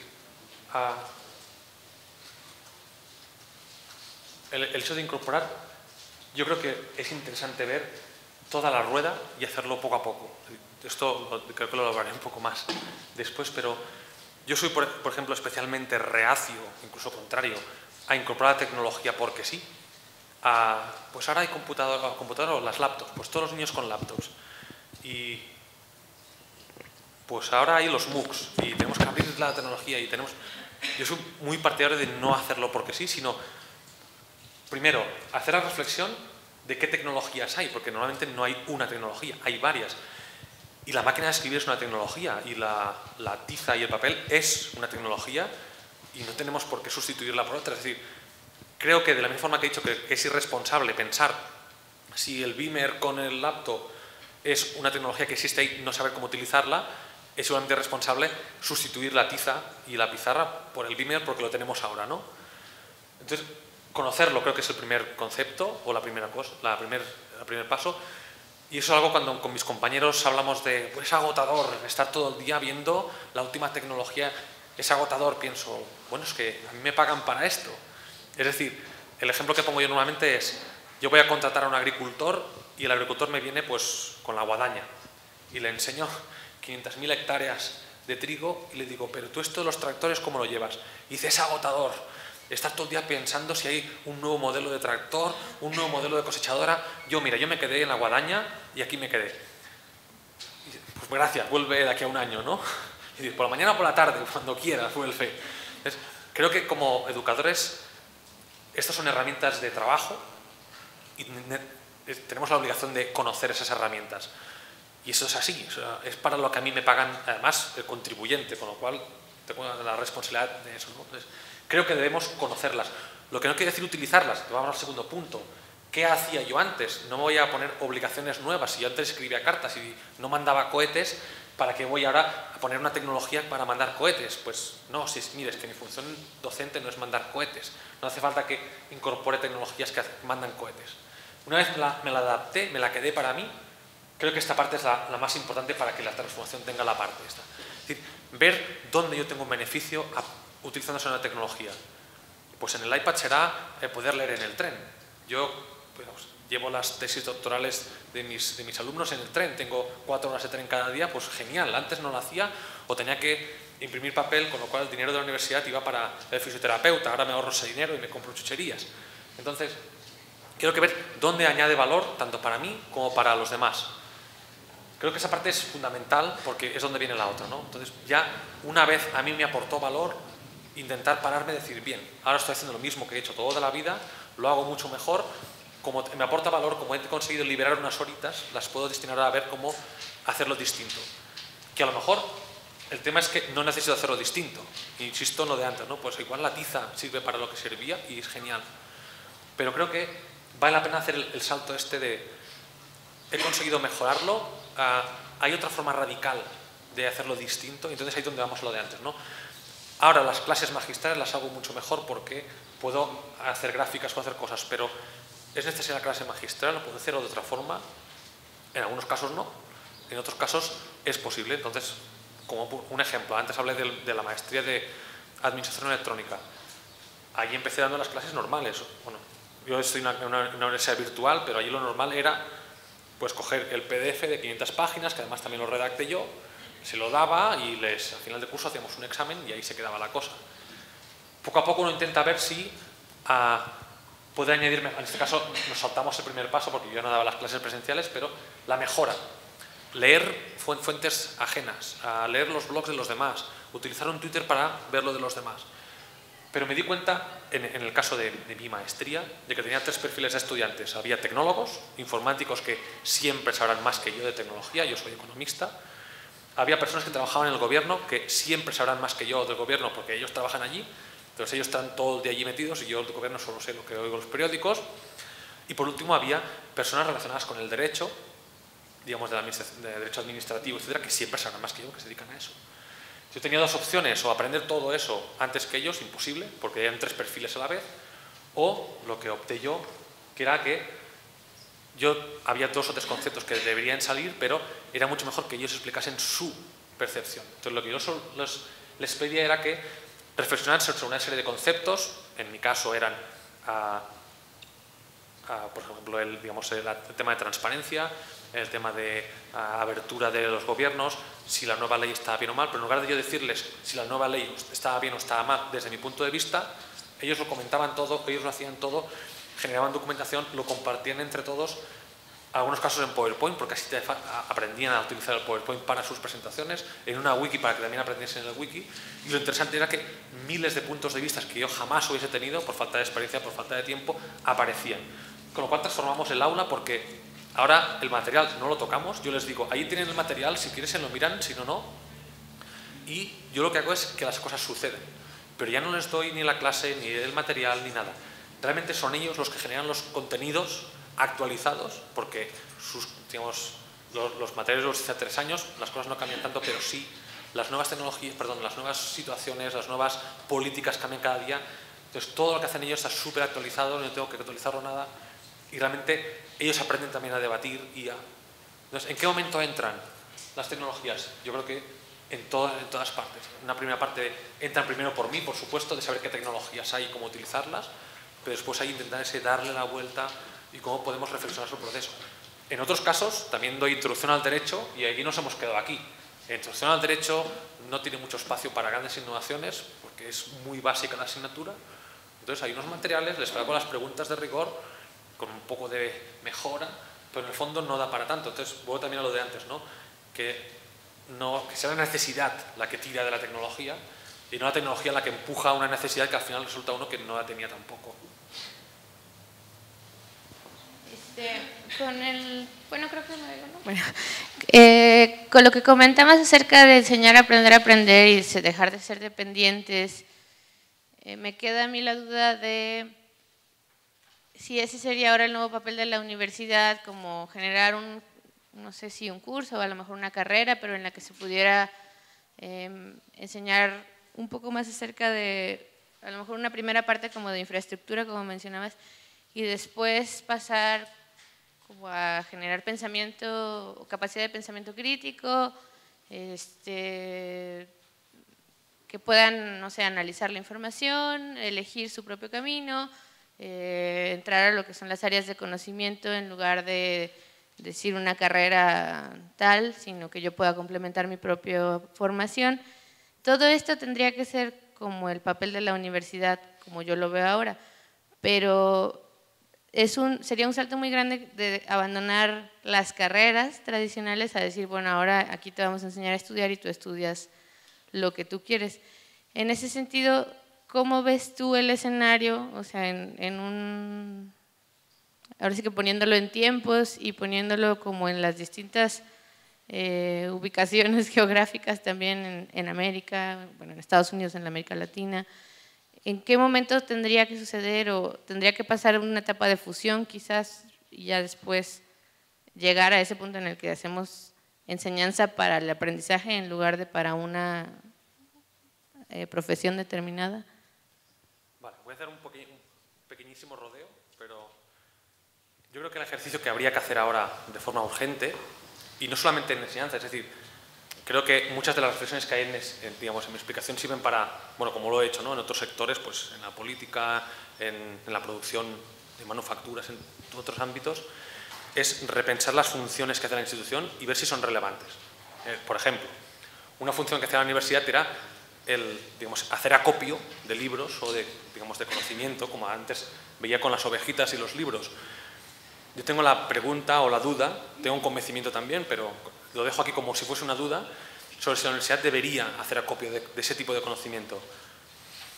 ¿Tiene sentido que la universidad siga comprando volúmenes en papel y dedique no solamente dinero, sino tiempo a hacer ese acopio de papel en grandes bibliotecas cuando podemos conectarnos desde aquí a la biblioteca de mi universidad o digamos, del consorcio de universidades que hay en España y me puedo conectar y podrían estar los volúmenes igual y no solo la biblioteca en todo el mundo? No lo sé. Hay muchas funciones que hace la universidad. Hay esa parte, digamos, de hacer acopio de conocimiento, hay una parte de acreditación o certificación, hay una parte de transferencia, de transferencia hacia las personas, luego hay otra parte de transferencia a otras instituciones como la empresa, hay una parte crítica, hay una parte de monitorización de la realidad, hay 1000 funciones y creo que estamos muy acostumbrados a lo que se dice en el dicho, el hábito hacia el monje. Entonces no nos paramos a pensar que a lo mejor la universidad, de esas muchas funciones, algunas podría abandonarlas y las podrían hacer otras. Lo que no quiere decir que no tenga que hacer ninguna, pero que podría hacer muchas otras. Por ejemplo, en el caso de la escuela sabemos que tenemos 3 grandes funciones, ¿no? Pues la custodia, es decir, los niños tienen que estar en algún sitio, la socialización, los niños tienen que relacionarse con los demás y la transmisión de conocimientos. A lo mejor la escuela debería ser solamente custodia y los conocimientos deberían venir de otra forma, ¿no? O a lo mejor la universidad podría hacer muchas cosas y la certificación podría venir por la empresa, que es al final quien va a utilizar a los trabajadores, o al revés, o la formación que sucede en la empresa y yo voy a acreditar que esa formación es de calidad y no la ha hecho pues, cualquier empresa de cualquier forma. En cualquier caso, creo que la reflexión está sobre qué funciones hace hoy en día la universidad y cuáles podría hacer, o qué actor en la sociedad podría hacerlo mejor con los criterios que fijemos. Creo que eso no está pasando. Como no está pasando, no veo el escenario en ningún sitio, porque creo que es la primera pregunta. En cualquier caso, creo que no solamente la universidad, sino todo el sistema educativo el que debe repensarse. Yo veo imposible llegar a algunas de las cosas que he dicho aquí si en primaria nos hacen según qué cosas, competencias digitales, por ejemplo, o en secundaria nos entra ya en el aprender a aprender. No he entrado en este tema, pero una de las grandes peleas que tienen los pedagogos hoy en día es si todo debe ser constructivista y abandonar pues, temas más comportamentales o, bueno, pues a lo mejor pueden convivir según diferentes teorías de aprendizaje en distintos espacios del tiempo, ¿no? Pues puede ser más constructivista cuando uno es mayor y puede ser pues más behaviorista o más conductista cuando uno es más pequeño. Entonces no veo que la revolución de la universidad venga sin repensar todo el sistema educativo. ¿En qué punto está ahora? Pues yo creo que hay unos cuantos locos, muy pocos, que están intentando romper algunas de esas barreras. Las universidades están demasiado preocupadas en no perder presupuesto. Legítimo la preocupación, pero a veces no tan legítima, y por supuesto creo que la política no está por preguntarnos estas cosas. Cerraré con una cosa que no es mía, es de un compañero de Amnistía Internacional, de la ONG, de Médicos Sin Fronteras. Él me decía que el objetivo de Médicos Sin Fronteras era desaparecer. Yo le decía, ¿pero cómo? Me decía, no, Médicos Sin Fronteras va a lugares donde hay malaria para combatirla. El objetivo no es combatir la malaria, el objetivo es que la malaria deje de existir y por tanto Médicos Sin Fronteras cierre la puerta y se vaya a tomar unas copas. Yo creo que la universidad debe ser lo mismo, el objetivo es formar a las personas. Si las personas se forman fuera de la universidad, vamos a celebrarlo. Luego en casa veremos cómo nos ganamos la vida, ¿no? Pero como universidad el objetivo no debe ser perdurar, sino que la gente aprenda. Y a lo mejor es creando nuevas instituciones, que luego ojalá me contraten a mí, pero creando nuevas instituciones o un grupúsculo de instituciones, no tiene por qué ser una sola, para que ese aprendizaje suceda. Yo creo que ese es el ejercicio que deberíamos hacer ahora. Y me decías, ¿y cómo lo ves? Yo lo veo fatal. Creo que hay demasiados intereses y, por una parte, poca competencia digital en algunos mandos y, por otra parte, demasiados intereses en editoriales, en políticos, etcétera, como para que estemos ni siquiera avanzando en ese camino, creo. Una duda. Va más sobre la parte del desarrollo. Decías que el empoderamiento va, o sea, hacia una libertad, una mayor libertad dentro del sistema. Y ponías el ejemplo del pececito que está en la pecera y que puede volver más amigable la pecera con ciertos recursos. Pero ¿qué pasa si precisamente el pececito quiere irse a nadar al río? ¿Seguimos hablando de empoderamiento? O sea, ¿ese salirse del sistema es… ¿De qué va con el empoderamiento? ¿Se limita al sistema o no? Más que salirse es que uno sea capaz de gobernarlo. Voy a poner un ejemplo más neutral. En España, supongo que más o menos han seguido las noticias, pues desde hace casi 2 años hay un movimiento del 15M que lo que pide es otro tipo de política. Ha habido 2 facciones. Ha habido una facción que es más pues, pequeñas políticas dentro del país, pues diferentes hipotecas, mejoras en el ámbito financiero, que las hipotecas pues, se puedan finalizar, etcétera, etcétera. Y ha habido, en cambio, muy poco movimiento que lo que apela es a recuperar soberanía sobre quién decide si la hipoteca o la ley hipotecaria es así o así. Además, lo digo en doble sentido, ha apelado poco a eso, pero además ha apelado a las instituciones que no tocan. En España estamos dentro de la Unión Europea y muchas cosas se deciden directamente desde Bruselas. Entonces, el empoderamiento está, ha podido haber mucha acción cívica, ha habido mucha protesta ciudadana, con éxitos interesantes, pero al fin y al cabo no ha llegado a Bruselas. Lo digo aunque sea, digamos, muy metafóricamente, ¿no? Muchas de las protestas no han llegado a Bruselas y se han quedado en Madrid. Con lo cual sí ha habido pequeños cambios, sí ha habido pequeños cambios marginales, pero no se ha conseguido que Bruselas escuche la voz de la gente que protesta en Madrid. Entonces, no se trata tanto de salirse del sistema, sino de ser capaz de cambiar el sistema. Ahora mismo uno puede pedir tecnologías en las aulas y poner una laptop y poner una política que fomente una interactividad mejor dentro del aula, pero al final somos incapaces ahora mismo, por mucho que protestemos, de que se reconozca pues que Alejandro decida o tenga un papel en decir si yo soy buen estudiante o no y si merezco ese grado. Ahora mismo, tú que eres amiga mía, yo te puedo dar un grado con matrícula de honor y después cuando llegues al mercado de trabajo, el señor que te contrate diga, pero esto qué porquería es, ¿qué le ha enseñado a esta señora? Y ese mercado de trabajo no tiene nada que decir en tu proceso de grado, en certificar que tú eres una buena persona ejecutando una serie de tareas. No digo que tenga que tenerlo, en cualquier caso digo que no hay forma posible de cambiar eso si hablamos solamente de empoderamiento. Entonces, cuando hablo de gobernanza, me refiero a ser capaces de cambiar según qué cosas dentro de lo que es el marco. Entonces, en otros casos, en el caso del tema del voto que decía antes, ¿no? Uno puede ser libre de andar por la calle, de andar desnudo, de hacer muchas cosas, pero cuando quiere votar para cambiar una ley no puede. Por ejemplo, los homosexuales pueden ser libres de ir por la calle, pueden ser libres de vestirse como quieran, pueden ser libres pero no solamente no son libres de casarse, bueno, en algunos estados aquí creo que sí, pero en general, en el mundo, no solamente no son libres de casarse, sino ni siquiera, digamos, pueden aspirar a votar para poder casarse. O incluso más, no pueden adoptar niños, pero además no pueden ni siquiera votar, cambiar una ley para adoptar niños.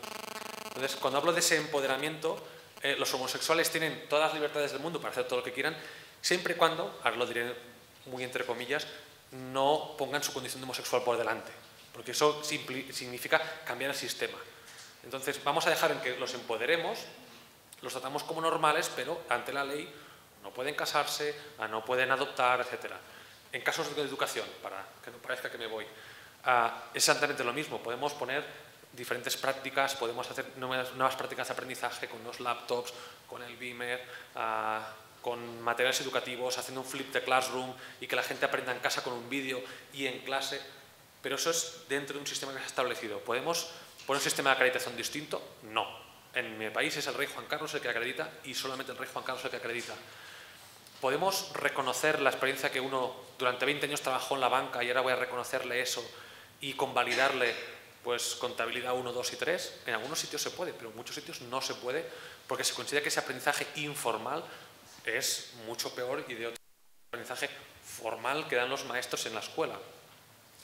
Podemos, por ejemplo, decir que la gente no haga exámenes presenciales y en cambio aprenda en casa, y instauremos un sistema de Skype donde hay muchos sitios donde la sociedad hace presión para que eso no sea, y la ley dice que uno asistirá a la sede y si uno no ha asistido a la sede para hacer el examen, no se le reconoce eso. Entonces aprendió en su casa, en línea, hizo sus prácticas en casa, las hizo muy bien, y en cambio a la hora de reconocer el título tiene que desplazarse físicamente porque la ley dice que tiene que estar físicamente con la identificación en la boca y eso, hay leyes que son así.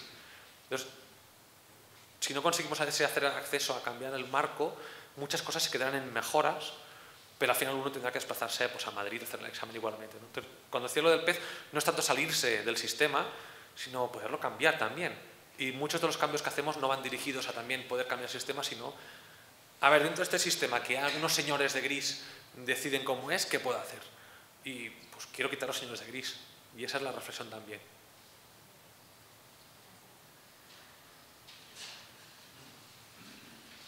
Pues veo que son 1:15, ¿nos vamos a almorzar?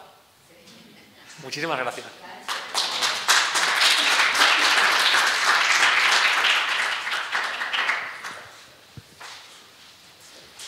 El Departamento de Educación y Valores y el Departamento de Salud, Psicología y Comunidad del ITESO agradece al Dr. Ismael Peña López su valiosa participación en este 20º Simposio de Educación y 33ª Semana de Psicología y su disposición para compartir y dialogar con profesionales de la educación y la psicología. De parte del comité organizador, le hacemos entrega de un reconocimiento a su valiosa participación.